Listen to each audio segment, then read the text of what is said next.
This is Deneen Jepson. I am assistant professor at Missoula College nursing program, and I am presenting number 2 module in the Montana Con Academic Progression and Nursing Grant Preceptor series of learning modules. You are familiar with the disclosures from the first webinar that took place, and so I'll give you a minute to read through so you can re-familiarize yourself with what's entailed in terms of getting your contact hours for this program.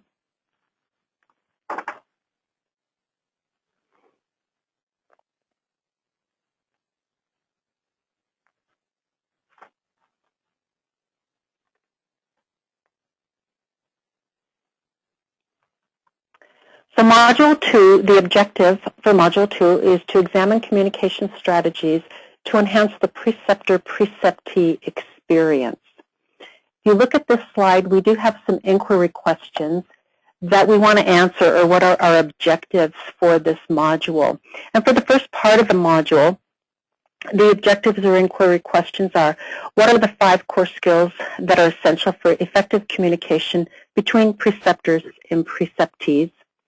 What strategies contribute to effective management of different methods of communication? How are 4 evidence-based strategies applied to address preceptee behavior and motivation? And then finally, the last inquiry question or objective is, what techniques are necessary for providing action-oriented feedback? So the intent is to discuss the skills that are essential for effective communication. This is discussed in the context of the preceptor-preceptee role, but these can also be utilized in other professional as well as personal communication that we have. We will also discuss those strategies for managing different methods of communication, such as email and phone. The third objective, we will deal with evidence-based strategies to address behaviors and motivation of the person that you're precepting. And then lastly, we discuss techniques that can be utilized to provide feedback that is action-oriented to the nurses that you are precepting. When we talk about communication, there's a Russian proverb that states, once a word goes out of your mouth, you can never swallow it again. That's something very important to keep in mind when we do begin communication with anyone, but especially when we are precepting new graduate nurses. It's important to realize that these nurses are vulnerable. They're brand new to the profession, and so sometimes they don't understand the proper ways to communicate in the healthcare setting. Osmo Wheel, from Wheel's Laws and some others about communication, he had 4 maxims of communication. They're somewhat similar to Murphy's Law, and they are as follows. If communication can fail, it will. If a message can be understood in different ways, which it will be understood in just that way, which is most harmful. There's always somebody who knows better than you what you meant by your message. And lastly, the more communication there is, the more difficult it is for communication to succeed. When we talk about effective communication skills, we're now discussing Chapter 6 in the Ulrich book about mastering precepting. There are 5 effective communication skills that are listed in that chapter. The first one is intent. The second one is listening. The third one is advocacy, inquiry, and finally silence. These are the 5 effective communication skills. Not that these are the only skills that you will ever use. This module will hopefully assist you to begin your journey to becoming an excellent communicator. This will enable you to assist your preceptee as well as your other colleagues to also become excellent communicators. Effective communication and dialogue is an ongoing learning process. We know that communication is dynamic, and it's a skill that we have to work on continuously. In fact, if we make an effort not to communicate, we are still, in essence, communicating with someone. In healthcare, we communicate on a daily basis with people in a variety of disciplines, from patients to other healthcare providers. Good, effective communication is a crucial skill, and it's something that both the preceptor and the preceptee need to master. It is important to recognize each opportunity for interaction and dialogue with others as an opportunity to practice and grow with these skills. We'll talk about the first skill. This is intent. Intent in communication means safety, participation, and authenticity. It sets the stage for people to connect in healthy ways. It makes it a safe place for people to be able to participate. It allows people to connect in mission and purpose and move forward with action. Preceptors, when they're setting the stage for communication, have the responsibility to state their own intent and then invite the preceptee to share their own intent with what they want to have this preceptor experience be for them. The following intent questions are ones that can be asked. You can ask of yourself as well as your preceptee, what do you value most about yourself, your work, your organization? And it's important to answer these questions in an honest way, not in a way that you think someone else might want you to answer them. And then what are the most important things you would like to get out of this experience? And then after you've answered the questions and compared answers, you can offer 2 to 3 concrete actions that each of you can take to support the above intent questions.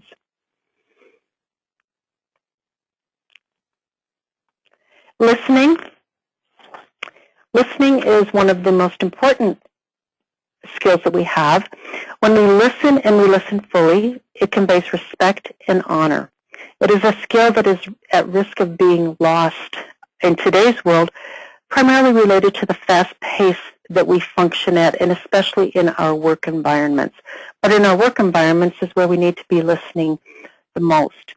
When we're listening, we need to be fully present and concentrate. There are some tips for effective listening. One is to focus fully on the speaker. The other is to avoid interrupting your speaker until they're through having what they have to say. Also, avoid seeming judgmental. And then lastly, we want to show interest in what the speaker is conveying to us. It's interesting that there are studies that show 7% of what we communicate is through words, and the other 90% is through our nonverbal behavior. So it's really important to pay attention to nonverbal communication. Be aware of individual differences. Practice observing people. We love to watch people at the airport or at Walmart. We should also be watching people when they're speaking with us.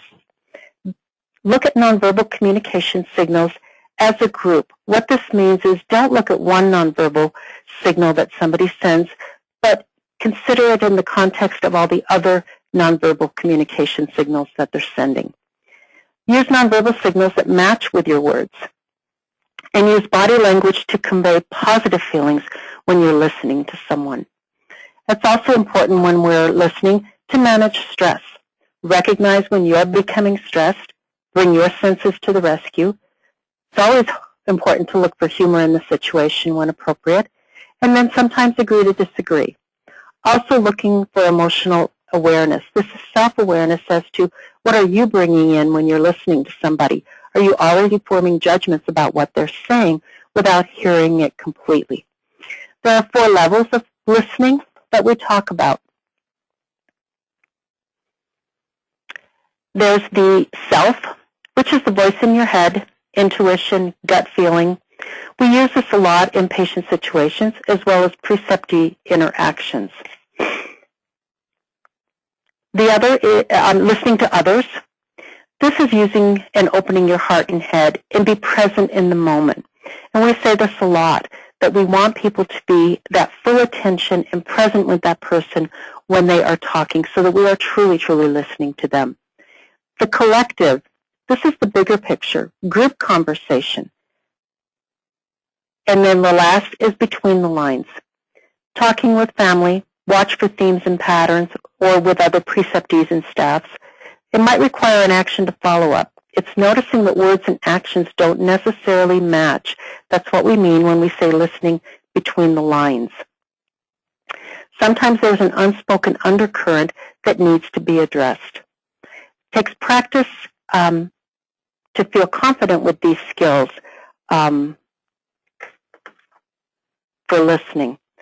Advocacy, when we talk about advocacy, in healthcare, when we talk about advocacy, we usually indicate that we're advocating for patients. We want to convince others to support what we believe is best for the patient and what the patient believes is best for them.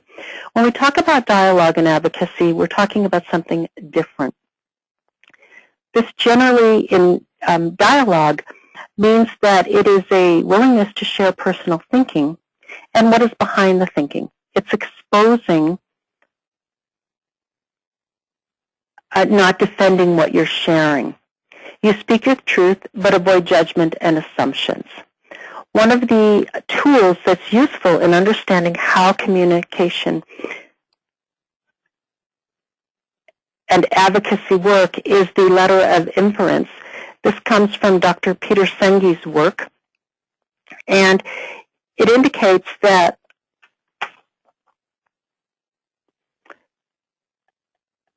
how we use our thoughts to figure out what is happening and how we observe works and actions of others and then put our own judgment on what is happening without realizing what the intent of the other person may be.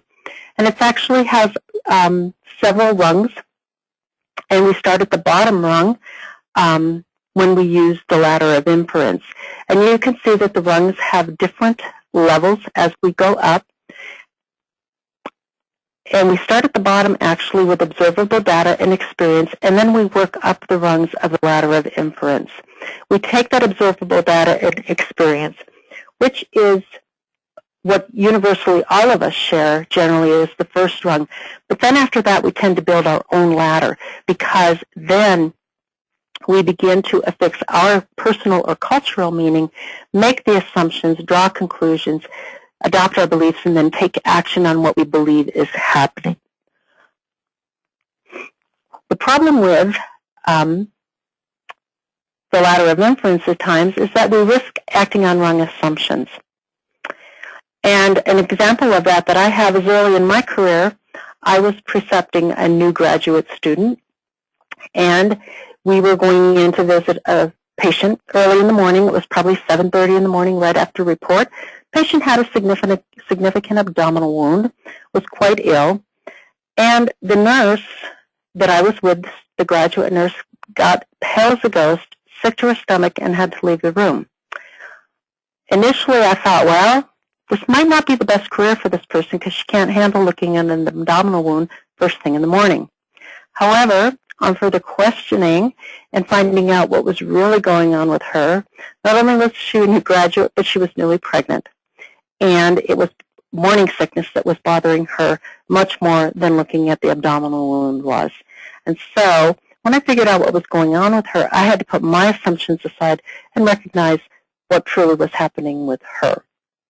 When we use this ladder of inference, we can become more aware of our own thinking and reasoning, making thinking and reasoning more visible to others, and then inquiring into the thinking and reasoning of others that we are communicating with. The next slide, we're going to look at the ladder of inference and a short video that explains this.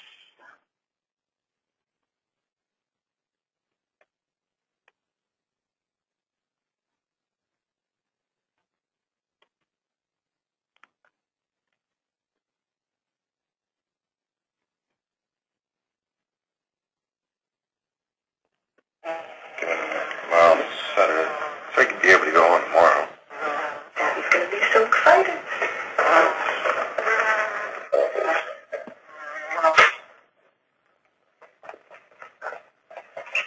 That killed him.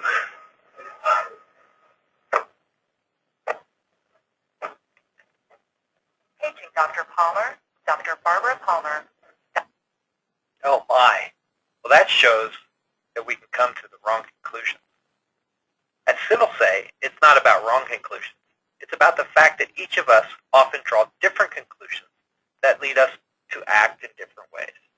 Often people have intractable arguments about conclusions. How do we arrive at different conclusions? Chris Argelis developed a model that helps explain the fact that each of us is unique in our beliefs, which are based on our personal experiences and knowledge. It's called the ladder of inference. At the very bottom of the ladder of inference is real data and experience, the kind of information that would be captured by a movie camera. Like seeing the doctor with the defibrillator paddles in the short we saw earlier. Each of us selects data to consider. This selection is based on our personal filters. To this selected data and experience we affix meaning, again, based on our own personal experiences. Then we mix in assumptions and arrive at conclusions. These conclusions drive our beliefs and ultimately our actions.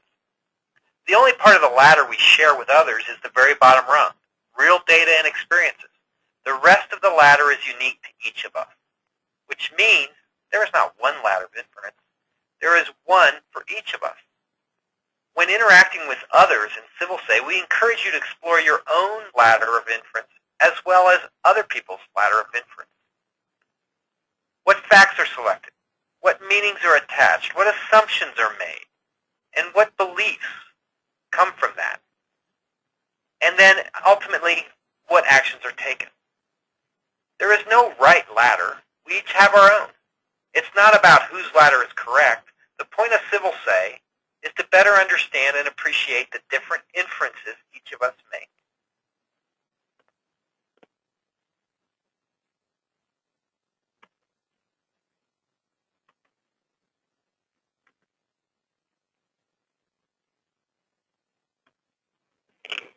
So that short video was just a demonstration of how the ladder of inference can work. The next skill that we would like to discuss is the skill of inquiry. Inquiry is an invaluable skill. This asks genuine questions of curiosity. We use it to determine preceptee knowledge level. We also use it to help promote deeper thinking on the part of the preceptee. We want them to start using some thinking skills. What leads you to think about? What, could you give me an example? These are all open-ended questions that we ask in terms of just simply a yes or no. What do you mean by, or how do you feel about that? We look at what values might others have that would help us understand the situation or think differently about it also. What might I be missing by looking at the issue from my view versus someone else's view? David Cooper-Ryder, who is a professor of organizational behavior at Case Western, he also developed another type of deeper questioning called appreciative inquiry. This actually differs from the traditional questioning process in that it accentuates the positive as opposed to the negative. It's helpful to spark innovation, imagination, and creativity. It's recognizing that problems are present, but being able to balance the problems with what is working. It can be helpful to inspire preceptees this way. The assumptions of appreciative inquiry are that in every society, organization, or group, something works. What we focus on becomes our reality, so we want to focus on what does work as opposed to what doesn't work. The act of asking questions of an individual, group, or organization influences them in some way. And what we want already exists within ourselves, our organization, or even our communities. The types of questions that you ask with appreciative inquiry are ones that search for solutions, look at what is working, and focus on life-giving processes. So these are things you could ask your preceptee. What do you like about the experience you're having so far? What's working well? Is there something that we should keep doing because it's working well for you? And as you look back through the experience, what was a good moment for you where you felt most effective? And tell me how you felt and what made that possible for you to feel that way. And then also, how can we be more supportive of you? The last skill that we use for communication is silence. And this is the willingness to experience and learn by reflection and discovering lessons for personal awareness, words that are unspoken, or the quietness of the soul, according to Wasorek and Shaparsky. Good preceptors do know the power of this skill. It's important to recognize that. We use it frequently at the bedside of patients. Sometimes in certain patient situations, No words need to be spoken. But it is something that you have to be comfortable with. Some people are not comfortable with silence, and we have to learn to be comfortable because sometimes that is the most powerful skill we have for communication.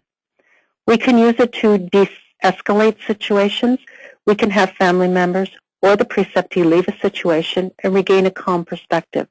Sometimes taking 5 minutes away from the situation helps them become more centered again, and then they come in and we can regroup and then address things in a more calm fashion and increase the amount of communication that is happening. It can also enhance learning, having preceptees reflect back on a learning situation. There's a checklist on page 111, but it's a dialogue behaviors for self that goes through the different behaviors that we can work on to master all 5 of the communication skills of intent, listening, advocacy, inquiry, and silence. The next area that we're going to focus on is managing different communication methods. There are many methods of communication out there. These include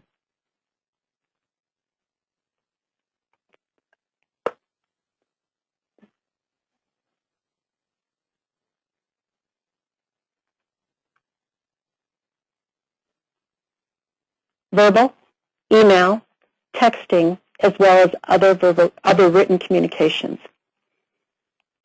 The most important one still, or the best mode, is face-to-face communication. However, in the age of technology, we recognize that communication takes place by other methods, including email, texting, telephone.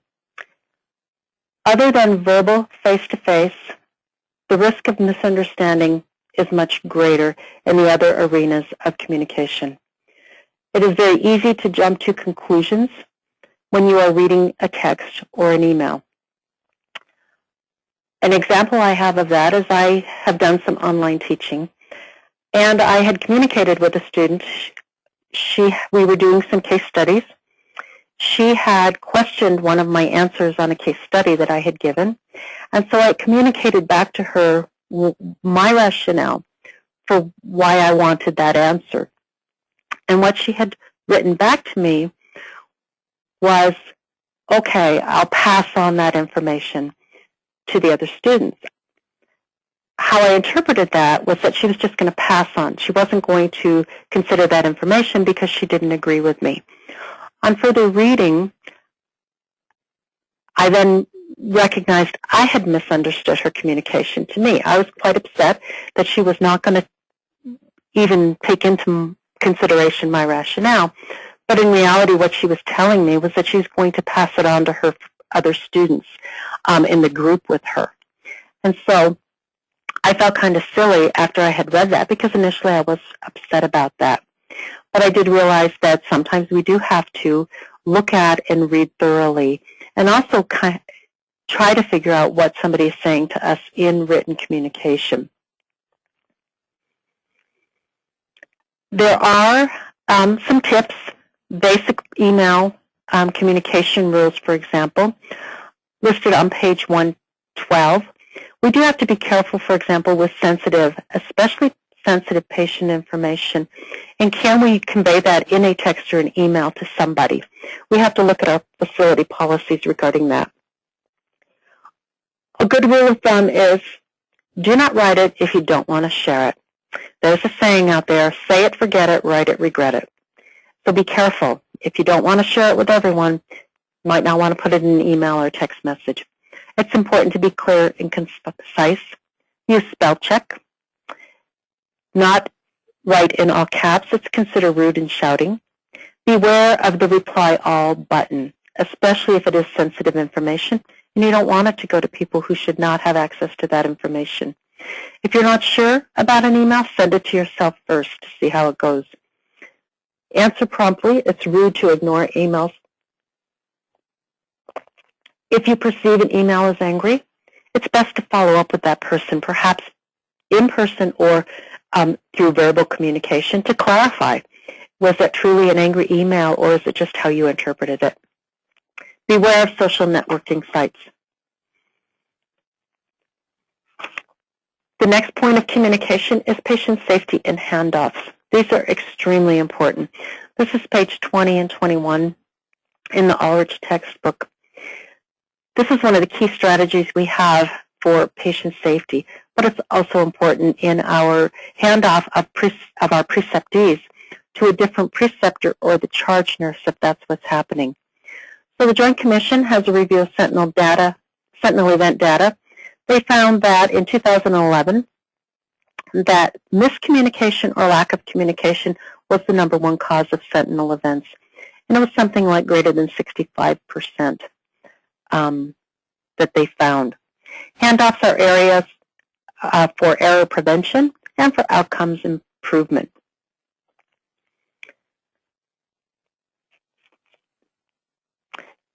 The IOM, or the Institute of Medicine, recommends that handoff communication be in verbal mode, where questions and explanations can be exchanged.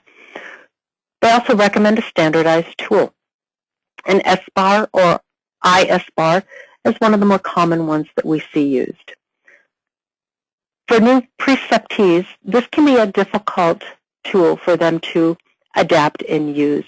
And so it might be a good idea to role play this with your preceptee to make sure that they know how to be heard, especially in tough clinical situations.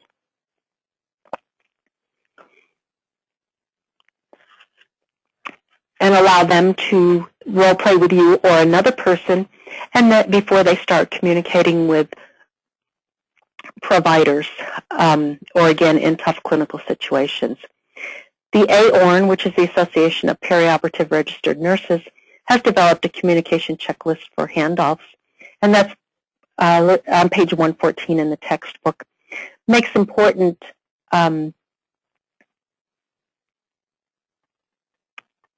items on the checklist to ensure that you have good communication going, such as getting the person's attention, making eye contact, using the person's name, using a formal handoff format, reassert, make sure a decision has been reached, and then also making sure that the person can have questions back to you to, again, make sure the clarification has happened. Team communication is another important aspect that as nurses and with our preceptees that we have to assist them with. This focuses on communication skills between the preceptor or preceptee and then with patients and with families. It also is up to the preceptor to assist the preceptee with ways to interact with interdisciplinary teams as well. This can be in staff meetings, interdisciplinary rounds, care conferences.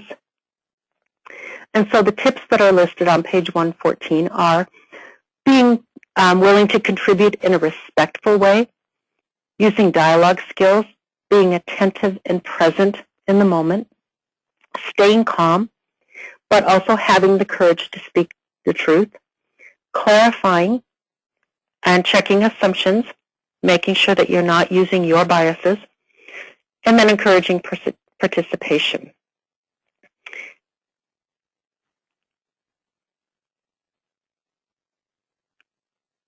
And then the basic rule of give to others what you want them to give to the conversation. It is also important that when we work with preceptees that we address the issues of difficult conversations. And these are sometimes conversations that we do have to have. We want to avoid, but it's best not to avoid them. They then become the proverbial elephant in the room, so to speak. It's a very important skill, and I think especially in healthcare, because there's many times we have to have difficult conversations with patients. But also with preceptees, sometimes we have to have a difficult conversation in terms of if something isn't going right, how do we address that and make it better for the person?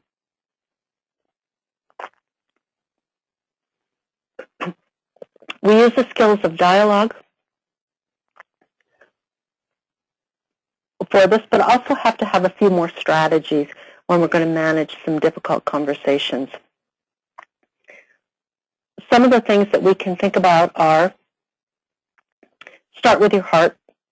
Identify what you really want from this relationship. How would I behave if I really did want this? Learn to look and identify when a conversation is crucial and identify the risk. Make it safe. Maintain mutual respect. State your path that you want to take or your intent, and then explore others' intents. And then agree and move on to action.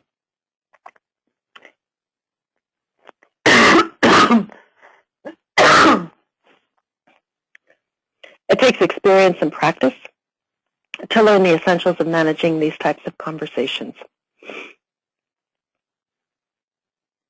It's always helpful to seek to understand the other person's perspective before sharing your own views, and to look for the points of agreement to bridge the gap of the disagreement. A good resource is the book called Crucial Conversations, Tools for Talking When Stakes Are High by Patterson, Granny McMillian, and Swizzler from 2002.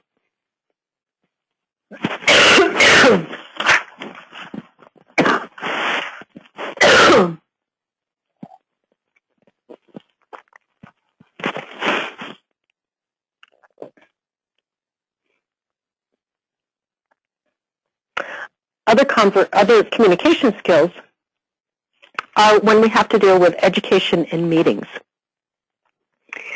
And there are some strategies that we can use also so the participants in this, and especially preceptees, can feel safe in these kinds of environments. One is to be open and honest and direct. Those are the most important skills that we have when we're using, for example, a meeting atmosphere. It's important to develop a list of behaviors to practice and use. Things like confidentiality. Nothing destroys trust like breaking confidentiality. People should be able to feel that in a situation where they are with their colleagues behind closed doors in a meeting, that it will be kept confidential. Respect of others. Checking assumptions so you don't come in with your own biases. Accepting the truth. And also looking at undiscussables. And then assume the positive behavior from others. Everyone attending must agree to these behaviors.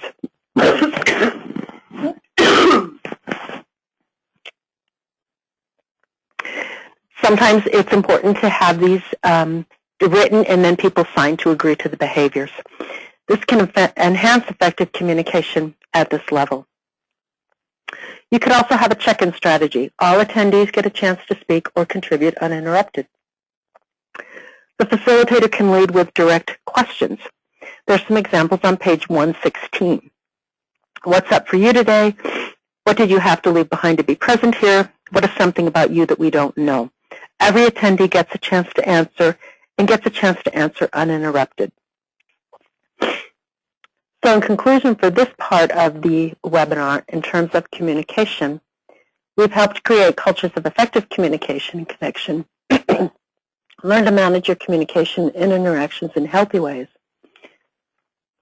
Your stress can be reduced and your effectiveness increased. And then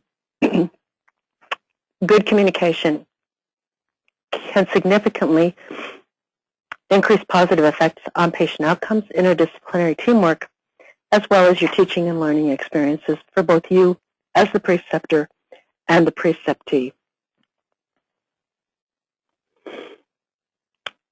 The next component of this webinar is going to talk about some sharing of information, the key components of sharing of information. This is also out of the Ulrich book, and it's pages 112 through 114, as well as 39 through 40.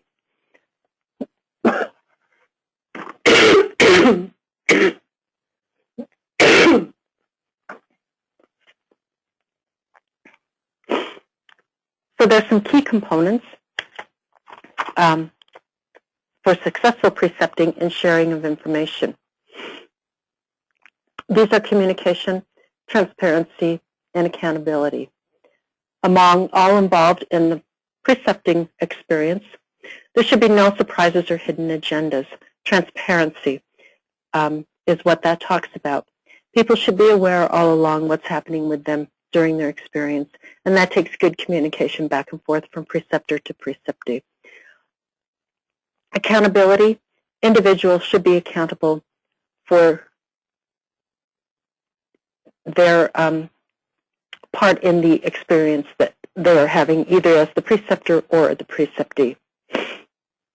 This is also what we see in effective handoff for patient care. It supports the transition of critical information and the continuity of care. This also works at the same level for preceptees and preceptors. If not, you can also increase the cost for an organization, both in terms of resources, outcomes for the preceptee, as well as increased costs. It is the same whether it is a one-on-one or if you're having a preceptor group preceptor experience that should mimic a successful handoff.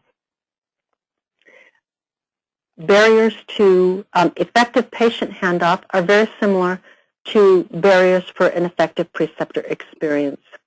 Communication.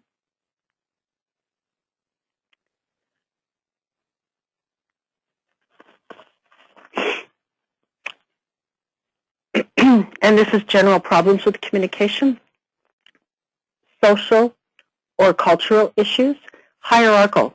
Sometimes preceptees feel intimidated by more experienced nurses. Lack of standardization. Limitations of communication media, for example, equipment. Interruption or distractions. These are usually environmental. Try to do a handoff in a quiet, uninterrupted area. Minimal distraction from phones or pagers or overhead noise. Misuse of time, not allowing enough time for a handoff to happen. Volume or complexity.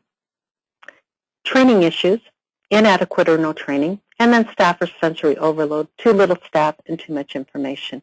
Can be very similar for the preceptor experience also. Sharing information and effective patient handoffs, again, we can use the same tips for effective handoffs that we can use for patient care that we can use as preceptor experience. So communication skills, in that we use common language, we transfer responsibility, and there's adequate preparation. Standardization, standardized processes and tools that are used. Electronic technology, quiet, uninterrupted areas with little distraction where a transfer can take place. Training, refresher or increasing education of the staff, having staff involvement, and then leadership, consistent expectations for compliance. So communication and documentation for everyone involved with the preceptee. There's ease of access, use, and the information remains confidential. These are things like what competencies has the preceptee already completed? What assignments are appropriate for the preceptee based on what competencies have been completed? And then what's the progression of the preceptee? Is the preceptee moving along along the progression line that we anticipate that they will? Or are there some areas that maybe need further educational opportunities for the preceptee to avail themselves of? Let's direct our attention now to challenging communication issues. We're now switching to Chapter 10 in the book, and so this is based on your reading out of Chapter 10.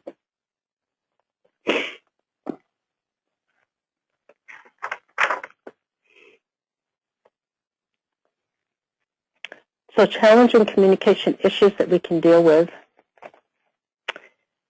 We'll look at the effectiveness of problem-solving strategies, looking at preceptee behavioral patterns, strengths, and developmental opportunities,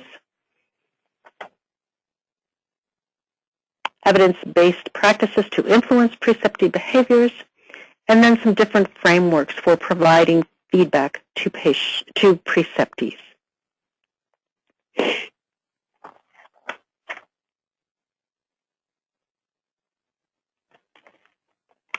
So preceptee behavior and motivation. It's important as we work with preceptors that we do evaluate attitudes and behaviors, recognizing that we can't change attitudes so much as we can influence behavior perhaps to change. We need to do so in an objective manner when we look at preceptive behaviors. Much like patient care in the nursing process, the very first place is where we start is assessment. So when we look at attitudes and behaviors, attitudes are what you think, behaviors are what you do. Behavior, therefore, is something that's observable. It's objective. Behavior change is easier to measure. We have tools and strategies that can focus on behavior change, which can then lead to a change in attitude.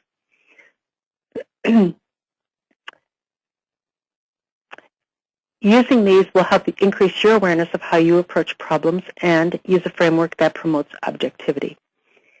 Again, similar to patient care, we assess a situation, look for the cause, avoid fundamental attribution.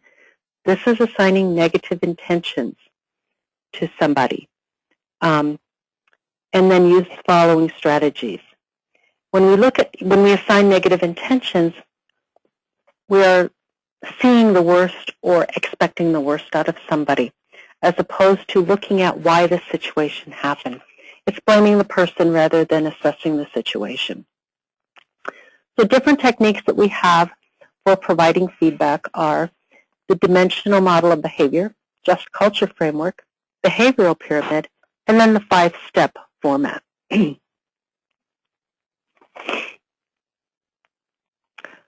So problem-solving framework is just culture. Preceptors can be objective. This can help preceptors avoid making fundamental attribution errors. Just culture is the premise that the majority of errors occur because of system failures as opposed to individual failures. People make mistakes. Emphasize problem solving and avoid placing blame. Candor is valued in this situation. There's a reward for speaking up to identify events that promote safety and reduce error. It's just culture avoids attributions, but it does at the same time hold people accountable and responsible. Just culture makes a clear distinction between what's acceptable and unacceptable behaviors, and this was put forth by the GAIN Working Group in 2004. The types of errors that we talk about are 3 types. We have human error, which is inadvertently doing something other than what they should have been doing or we should have been doing according to marks. This is a slip or a lapse. This is having your attention drawn from something. You were intent on doing the right thing. Your attention was drawn away, and you made a mistake. There was no maliciousness involved in that sort of error, and you were following the procedure that you were supposed to be following. At-risk behavior, on the other hand, is choosing actions that increase risk of mistake.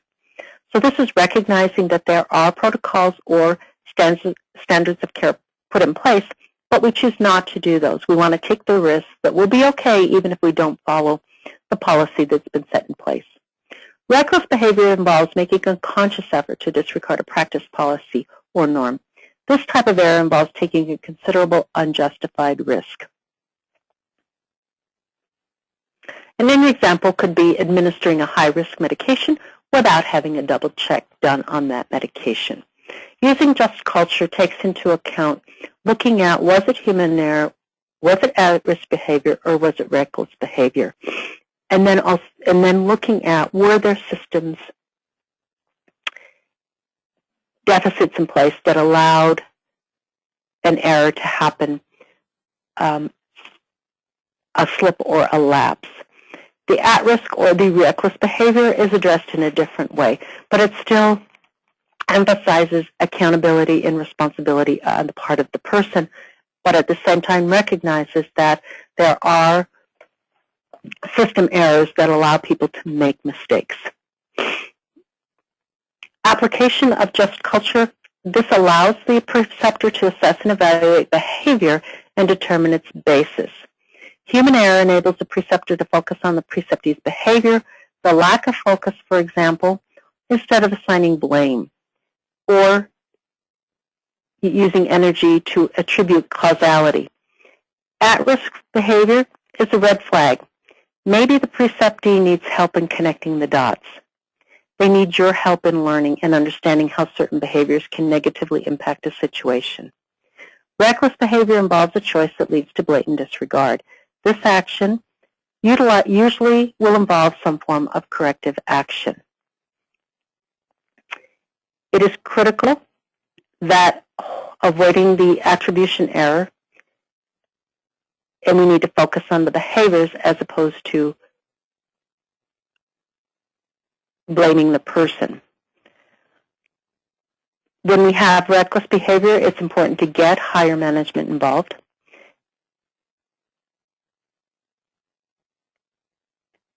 And then the goal of global application of just culture is avoid placing blame, allow for more global awareness, and identify developmental opportunities.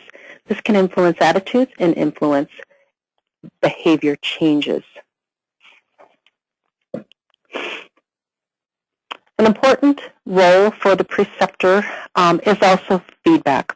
However, just culture does not truly address feedback. It addresses looking at how something may have occurred, how an error happened, but it doesn't necessarily address how to then provide feedback for your preceptee. The preceptor role is to create an environment that promotes learning and allows the preceptee to thrive and become a contributing member of the team. Feedback is a powerful tool. It can influence a person to change behavior through feedback. We need to be able to evaluate preceptee behavior. So there's a couple ways that we will talk about and how we can look at behavior and evaluate behavior of the person that is the preceptee. The first one is dimensional behavior model. This works on the premise that that observed workplace behaviors can be broken down into two dimensions: accomplishing tasks and relating to others. And this is based on the work of Lefton and Buzata. Workplace behaviors, when we look at these, there's two dimensions. Accomplishing tasks, how does a person go about getting a task done? And then relating to others, how do they convey warmth in regards to other people? The task dimension, or how we get things done, are we dominant versus submissive? Do we tackle a task head on, jump in, get it done, or do we become more submissive and just kind of allow things to unfold without any interference on our part? The people dimension, which is warmth and regard, are we approachable, sensitive, responsive, use touch and eye contact, or are we reserved, cold, untouchable, and unapproachable? When we look at these two dimensions, the task, which is measure how I get it done, and people, how I approach others, we come up with what's called the dimensional model of behavior, which is figure 10.3 on page 185 in the book. And this is actually placing the two dimensions on top of one another and forming a cross that now has 4 quadrants. And by evaluating behavior, we can see into which quadrant does our preceptee fall. Individuals tend to exhibit behaviors within one quadrant. That becomes their primary behaviors. However, we are all capable of changing behavior depending on the situation. This dimensional behavior model allows you, the preceptor, to look at preceptees and identify developmental strengths. It will also help you identify both effective and ineffective behaviors. You are able then to provide objective behavior-based feedback.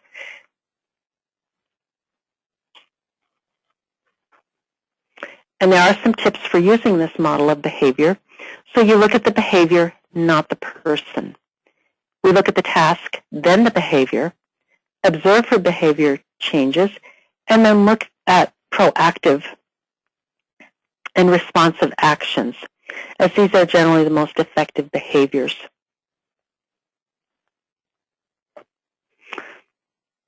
So when you go through these tips, so remember, again, behavior, not people. So you can have somebody not proactive and with a lack of regard, or you can have somebody who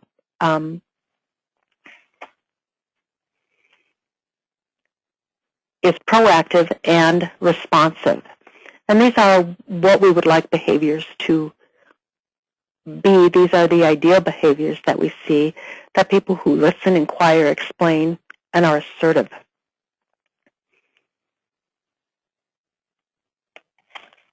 And then looking at how does the preceptee go about accomplishing a task. Are they proactive? Do they like to make things happen? Or do they sit back and let things happen? And then look for change. As a preceptor, you do hold power in the relationship. You can help to influence behavior change in your preceptee.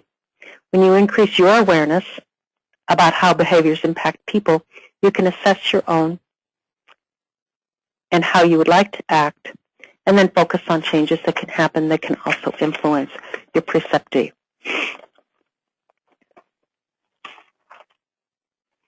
It's also important to look at motivation and understand why people do what we do.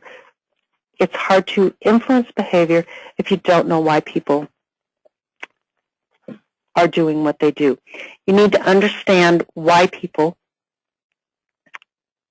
change behavior and how they change. Change is based on the individual's reasons, not your reasons. When we look at page 188, one of the things that helps us with that is the behavior pyramid. This is very similar to Maslow's hierarchy of needs. This is the behavioral pyramid that basically focuses on behavior in the workplace. So it looks at, again, biological, security, social, esteem, independence, as well as self-realization needs. By examining behavioral trends, the dimensional behavior model, you can identify also behavioral motivation. Motivation provides the reasons underlying human behavior. Identifying behavioral patterns can help identify the best strategy to influence change.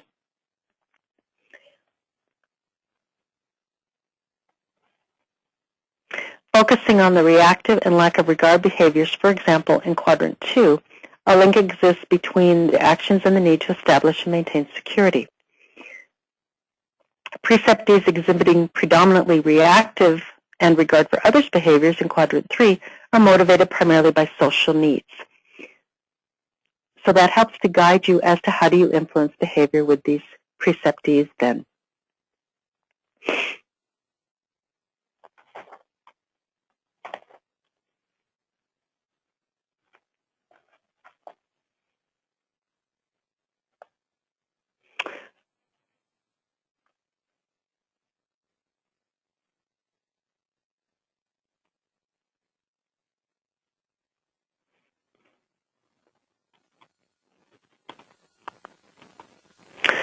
So, interacting with influence, or the 5-step format. This is a tool that helps us to identify behavioral patterns of preceptees. Then this information can be used to gain insight regarding how the preceptee is motivated to continue using those behaviors deemed effective, and change those actions in need of an adjustment. This is a strategy that enables you to structure a conversation that can influence behavior changes by promoting a two-way dialogue and getting you and the preceptee involved in a discussion.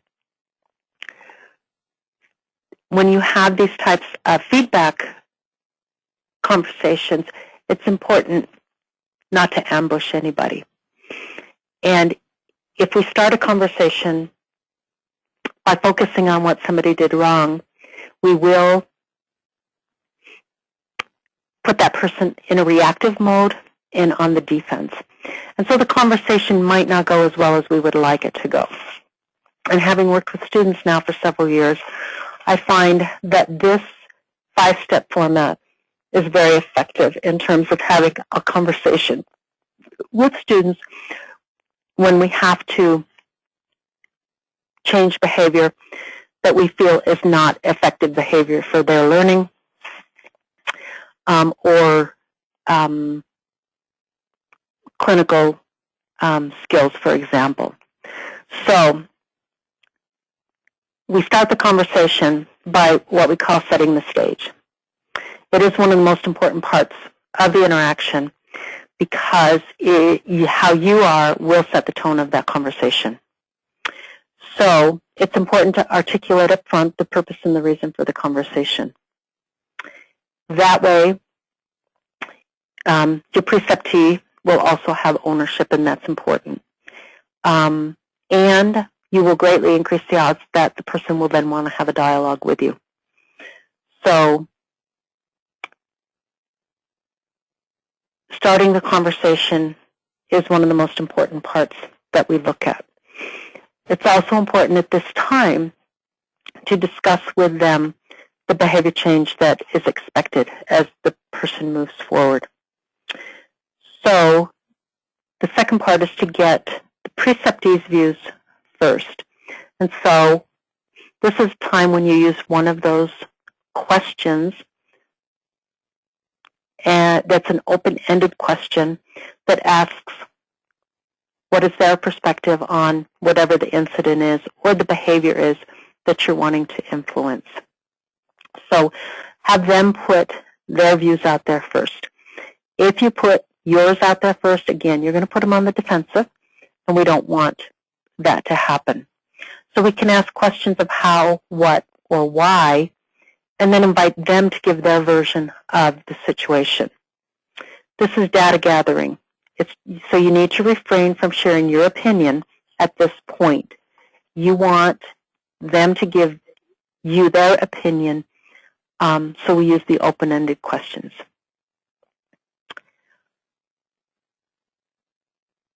And then at the end of that, when they have finished their story, then it's up to you to summarize what they've said.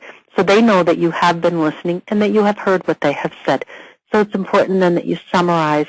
So this is what I'm hearing you say. This is what's important to you. Then the third step is to give your views. This is an opportunity to address the information you've just received. Don't bring up feedback or information associated with the past.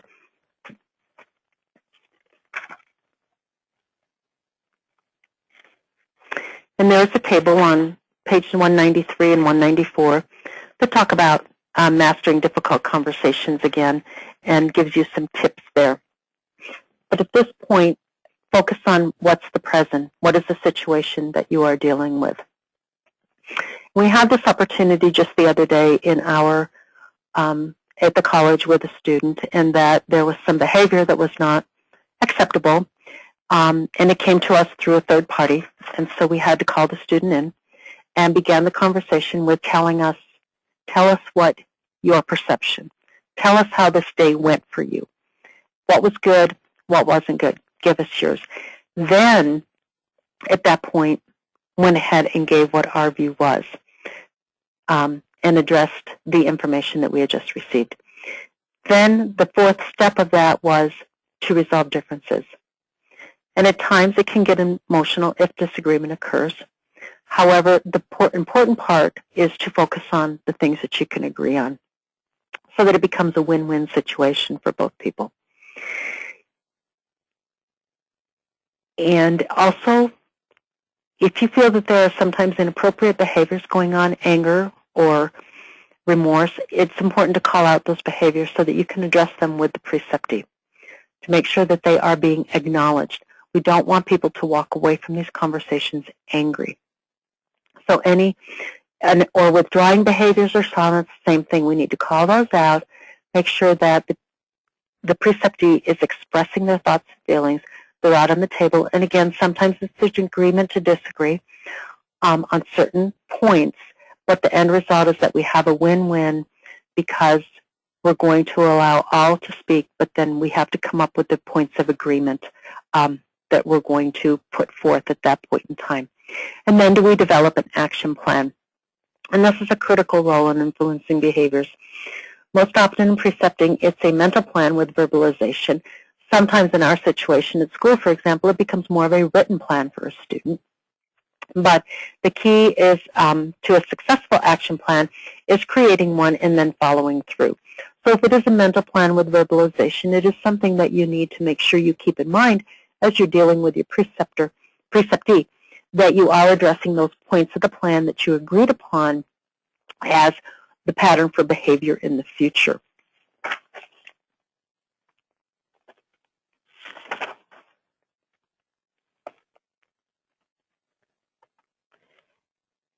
So in summary, when we look at behavior motivation review, just culture provides a framework to categorize errors and omissions, whereas the dimensional model behavior helps identify specific behavioral patterns that are associated with errors. Dimensional model of behavior and the behavior pyramid help us understand motives for behavior. Becoming proficient at using the dimensional model of behavior, the just culture framework, the behavioral pyramid, and the 5-step format takes practice. Developing feedback takes practice. You need to assess the preceptee before delivering feedback or attempting to influence behavior change. And then we all recognize that you might encounter a preceptee who is not responding to your feedback. Sometimes that means that we have to assess the fit between a preceptee and a change might be required, that it might not be a good fit, but helping to use these frameworks aimed at engaging a preceptee through involvement with two-way dialogue might preclude a change in preceptor having to happen. So in summary, practicing these techniques might be very helpful in maintaining an excellent open communication between preceptor and preceptee. So in conclusion, we have discussed effective communication skills, intent, listening, advocacy, inquiry, and silence. And we've also discussed barriers to effective communication. We've discussed behavior and motivation and how to use feedback in effective ways of providing feedback for our preceptees. There's an additional website that I would ask you to look at. It will be on the Learning Circle. For this module, it is the Institute for Clinical Research Education through the University of Pittsburgh. It is a mentoring resources website. It is geared toward academia. However, what they use can be applied to any mentoring situation. It is very easy to navigate and to read. It has covered many of the topics that we have covered in this module. They liken the world of academia to falling down the rabbit hole, and so they use quotes from Alice's Adventures in Wonderland and Through the Looking Glass to make that a fun website to look at. The topics that they discuss in their mentoring section are communication, diversity, ethics in mentoring, expectations of mentoring, mentoring models, problem solving, and why mentoring models. And that concludes this webinar.